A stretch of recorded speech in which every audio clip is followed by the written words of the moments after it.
বাইরে থেকে এক গাদা গিলে এসে তাতেও শান্তি হলো না, আবার শুরু করেছে কাণ্ডজ্ঞানহীন লোক কোথাকার।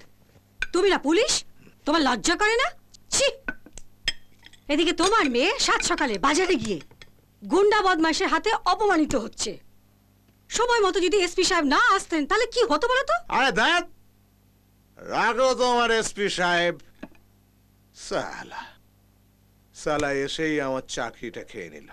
বাবা, এসপি সাহেবের সম্পর্কে ভদ্রভাবে কথা বলো। বারবার প্রত্যেকে মানা করা সত্ত্বেও তুমি দিনের পর দিন বেআইনি কাজ করে গেছো। আমাদের কারোর কথা তুমি শোনো। এসপি সাহেব যা করেছেন ঠিক করেছেন। বাবা, এসপি সাহেব, এসপি সাহেব খুব পালিশ করেছে দেখছি। তাই সব বাজার হাটও কি সব এসপি সাহেব করে দিচ্ছেন নাকি?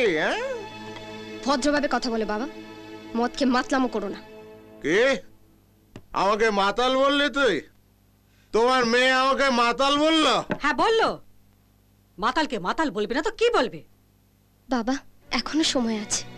এসব নোংরা কথাগুলো না বলে নিজেকে একটু শোধরাও, সৎ পথে ফিরে এসো। কোনো লাভ নেই এসপি সাহেব।